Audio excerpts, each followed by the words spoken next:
اسی طرح لوگوں کو اگر یہ امید ہو کہ آگے جا کے حالات بہتر ہو جائیں گے، وہ کہاں ٹھیک ہے یہ مشکل وقت برداشت کر لیتے ہیں، لیکن جو حالات اب جا رہے ہیں لوگوں کی امید جا رہی ہے ملک سے. اور میں یہ جو آج بات کر رہا ہوں میں اس لیے کر رہا ہوں، وہ جو لوگ آج اقتدار میں بیٹھے ہوئے ہیں میں ان کے لیے یہ سامنے رکھ رہا ہوں. دو قسم کے لوگ ہیں نا، ایک تو وہ ہیں جو کہ NRO والے ہیں جنہوں نے اپنے پیسہ بچانا تھا، جو صرف آئے ملک سے اس لیے تھے کہ ان کے اربوں روپے کے اوپر کرپشن کیسز تھے، تو انہوں نے تو NRO لینا تھا. میرے سے بڑی کوشش کی، میرے پیچھے پڑے رہے، پروپیگنڈا کیمپین کرتے رہے، اپنے میڈیا ہاؤسز کے ذریعے میرے خلاف پوری کیمپین چلائی کہ ملک تباہ ہو گیا، مہنگائی بہت بڑھ گئی ہے. تو انہوں نے تو ان کا مقصد کوئی ملک کی تو بہتری تھی نہیں، کہ ان کا تو پیسہ باہر پڑا، چوری کر کے ملک کا پیسہ باہر لے گئے ہیں.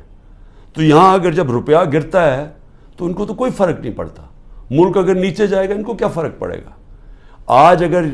یہاں لوگوں کی امید ختم ہوتی جا رہی ہے تو یہ ان کو تو کوئی فرق، ان کا پیسہ ہی پہلے باہر پڑا ہوا ہے. تو اس لیے ایک تو یہ ٹائپ ہے، لیکن دوسرے بھی ہیں، وہ ایسے لوگ ہیں جو آج اقتدار میں بیٹھے جن کا جینا مرنا اس ملک میں. میں تو ان سے آج بات کر رہا ہوں. میں لیبنان کی اس لیے مثال دے رہا ہوں کہ ہم بڑی تیزی سے اس طرف جا رہے ہیں. ہم اس وقت اتنی تیزی سے وہاں جا رہے ہیں کیونکہ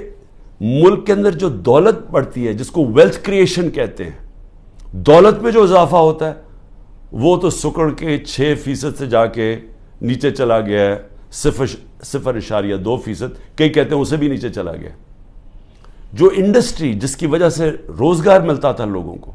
انڈسٹری جو ایک ایسی چیز ہے جس کی وجہ سے ٹیکس بڑھتا ہے، کیونکہ دولت بنتی ہے اس میں سے ٹیکس بنتا ہے، ملک کی آمدنی بڑھتی ہے، اس میں سے ایکسپورٹس بڑھتی ہیں تاکہ آپ جو یہاں ڈالرز ملک میں آئیں. وہ جو انڈسٹری تیزی سے بڑھ رہی تھی وہ انڈسٹری تو نیچے چلی گئی ہے. ٹیکسٹائل انڈسٹری جو سب سے بڑی ہماری جس کی وجہ سے ڈالر ملک میں آتے ہیں،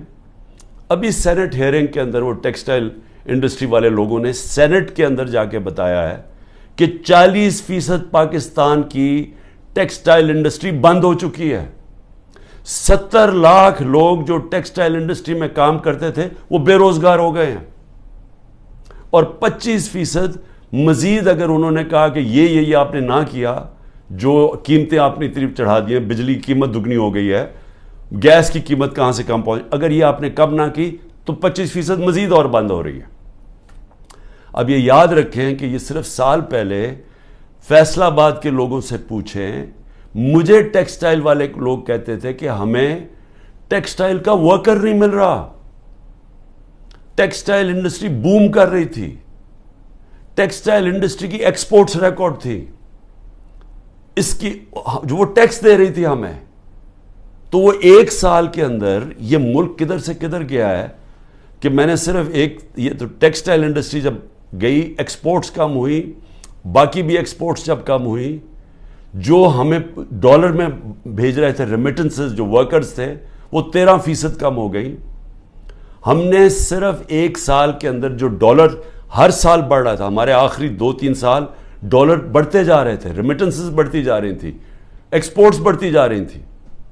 ہر سال بڑھتی جا رہی تھی، ریکارڈ تھی ہماری آخری ایک سال میں. وہ صرف جو ریمیٹنسز میں کمی ہوئی ہے اور جو ایکسپورٹس میں کمی ہوئی ہے وہ 7.1 ارب ڈالر ہوا ہے.